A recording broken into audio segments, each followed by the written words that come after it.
Hey, welcome back to my channel, Saga RB. This stands for Basemera. This video is mainly towards college students, or should I say university students in Uganda, to alert them about the different scammers or theft way methods or whatever that were common when I was still in university, but I'm sure they keep bringing them back. Like if people know them in our years, they learn the methods those thieves or scammers use.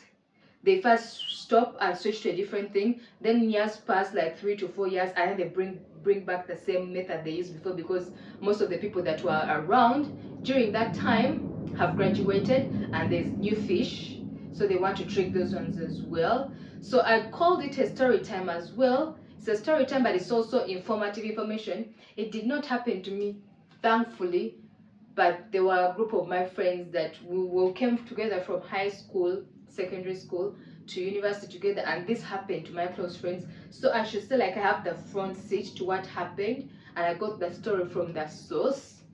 So now I'm sharing this story time on behalf of them and to help inform our new youngsters that are joining university all the way from around the country and are naive to that extent that you're going to be scammed, lied to, and then robbed by,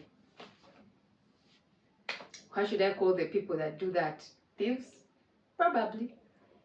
Yeah. Though right now you have to be careful not to want to engage with these people, because lately, just like the States, there's been a lot of gun violence. If not gun violence, people are going to use metal to hit you. People are going to like stab you with knives or whatever, just for small chop change. So be careful. If you feel like the situation, you can't handle that situation, give up, give them whatever you want. At least being alive is better than material wealth. You can get those things back, but you can't get your health or your life back. So back to my story time. I'm going to start with the scam or the theft of being in a taxi. So I used to stay in a place called Chikoni, Makerere Chikoni, where I used the Western Gate to go. There is always that road. I forgot what it's called, my God. I forgot what it's called, but immediately after the Western Gate, there's that road. Is it Sa Apollo? Sa Apollo Kagwa? That road. Sometimes you go to get a taxi on that road. That's where my friend, I won't mention her name, let's use Box. I have to keep people's, I don't want to get sued by people's real names and people know these people because it's a small circle. But let's say Box. Box is a friend of mine. We came from high school, of course, like I said, to university. So she was rushing to go to campus. Makerere is big, and so depending on the college you are in, it favors if you're closer to where you're sleeping or not. So some people get taxis from like Sapolo Kagwa until the main road, or like when they want to go wherever they want to go. So she was in a hurry. I don't remember a particular time it was. She had her bag, her laptop, phone, everything, like backpacking. Like she's in the College of Engineering. You have, most times people move with such stuff. So she gets a taxi. It was, I don't know if it was empty or something, but she got the front seat.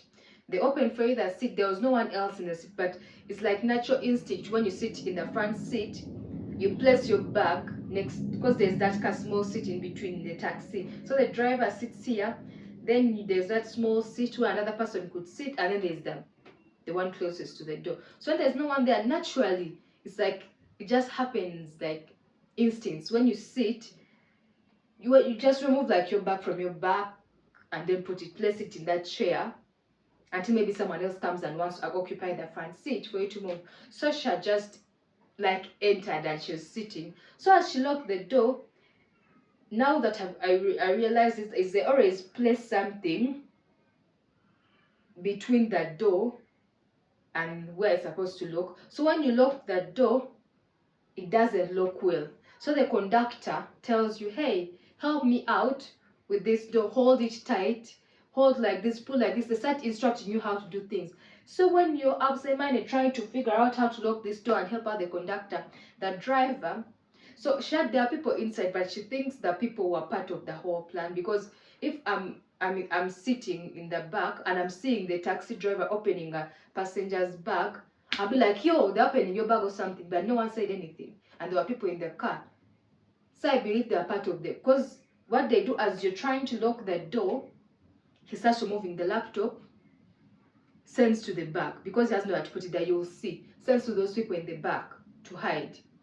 And they always have things like bricks or something equivalent to kind of like the laptop weight or something. So when they remove that, they put something else like a piece of wood or a piece of stone. So when you carry your bag, it still feels the same way, the same heaviness as you felt when you had your laptop and stuff. But when you open, there's some piece of rock, some piece of wood, something else that is equivalent to that way. They always, I think they've done for a long time, they know campus students always have like laptops, phones or something. So they always have something to equate to the weight of what they're removing. So as you're trying to lock the door, trying to fidget, he's saying, yes, open, here, what?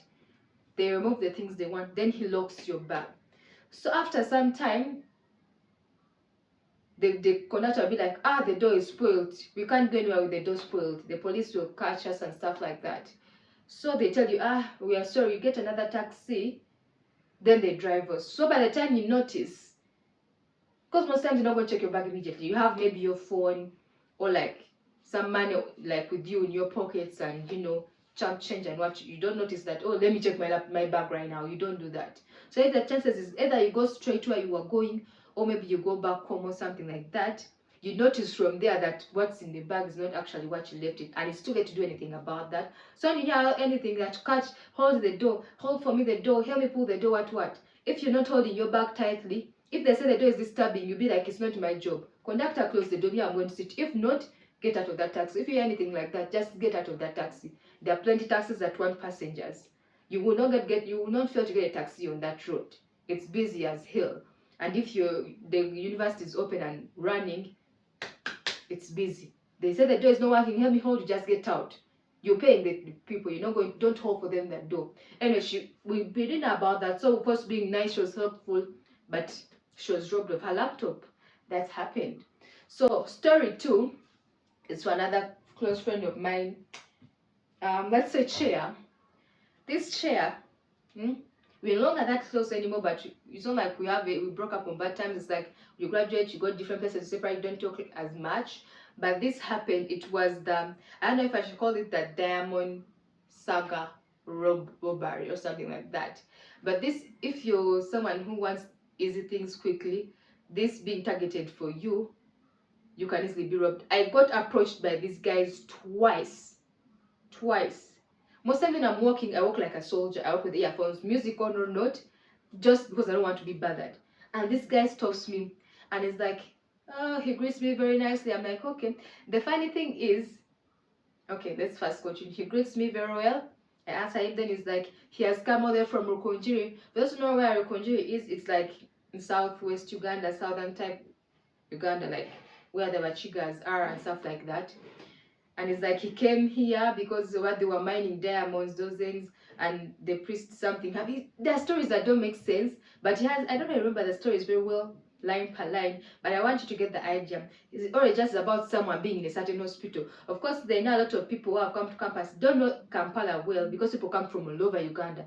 So it says a certain hospital, you might not have heard of it, but at that moment you're not really thinking much, or is it there, unless you know Kampala, then you say, but if you do not know, this is it for you. So it tells you they're in the hospital, they got injured, and now we need money urgently, something like that. But then you have diamonds that we don't have anything to do with it right now. Oh, we need money. Diamonds, that's us first right now. But if you go to a diamond broker or something, you get good money out of it. And he actually shows you the diamonds. But of course, like for example, me, I'm not like an expert in diamond or jewelry or what. I want to know if that's real or fake or whatever. I can't find out authenticizing them. They show you the diamonds, of course, they're sparkling and looking nice. It's like, I'll give them to you. Just give me some cash. How you have to save the priest, what, the hospital, they can't treat him without, it's a private hospital, they can't treat him without us paying money first, blah, blah, blah, blah. They want to blow on your emotional strings if you're that kind of person. So you'd be like, what do you want? You can, anything you want, you can give us. We'll give you the diamonds, cheap. But I'm not that kind. I just moved away quickly. I'm like, I'm sorry. But my friend, it was night time, chair. They approached her. She was coming from, I think she was from a discussion group or something like that. The guy approaches her in Chikoni and tells her this story and shows her the diamonds. And then he puts them in an envelope and hands them over to her. Apparently, I don't know if she was looking or not, but he hands her the diamonds. And she's like, And before you handed her the diamonds, she was like anything. She was on government scholarship just like me. Thank goodness, all of my group of friends, all of us 5, won government scholarship. We got government.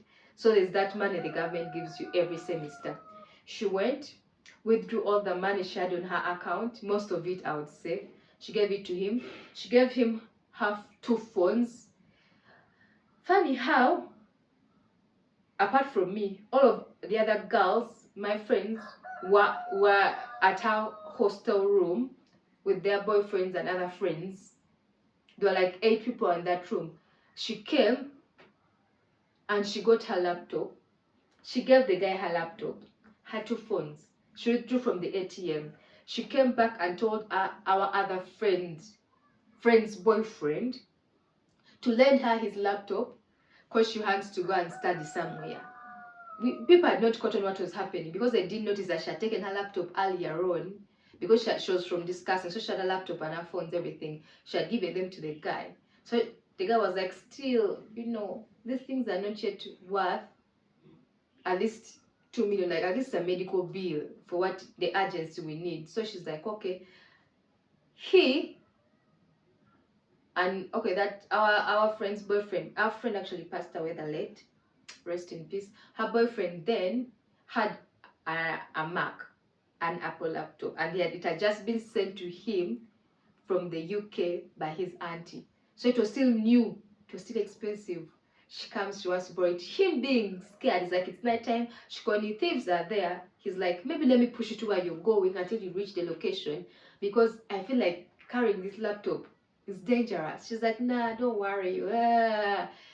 Finally, she convinces him. He finally lets go. And you see, that's the thing is, if she had at least shared that info with friends, now that's where that greed, I think that's where the greed comes in from. Because she's like, if I had shared with them and they found out, maybe they want us to share the diamonds and the money. So she wanted it for herself. That's why they can target people that are greedy and money hungry too much without thinking much. They just want easy money to come quickly. I'm not blaming you, and I don't know if she watches video. I don't know if she watches my videos, but if she watches, she'll know I'm talking about her. But anyway, she takes the laptop. The guy takes everything and gives her like the diamonds and stuff like that. So she goes back home, she goes back to the hostel, and then he asks her, where's my laptop? Then she jazzes them the whole story. And they're like, you've been scammed. How can you fall for that? She's like, no, it's okay. At least I still have the diamonds. They're like, let's see the diamonds. On her getting into her pocket to remove the diamonds, to open the envelope where the diamonds were, what was there? A freaking candle. I don't even know how she felt the difference between the diamonds and a freaking candle. And 2 laptops. Meanwhile, one would have been whatever, Toshiba or whatever, but the MacBook, the latest one that had just come out in that year, 2020, 2017, 2018, between there. 2 phones. Then you withdrew money from your ATM for a candle. So guys, be careful. There are those ones that will come talk to you, convince you, we have this. They're trying, if it's too good to be true, no. And let's talk to some people. Don't even be too selfish. But be careful. If anyone uses such tricks on you, the taxi thing and the Diamond Saga, I don't know how to name them. I'll get a name. It will be in the title. But be careful, and I hope you don't get robbed. And unless it's now, I've been robbed, but where I had to even be knocked. There it's out of your control. But to be scammed, told by words, and you give them your things willingly, don't do that.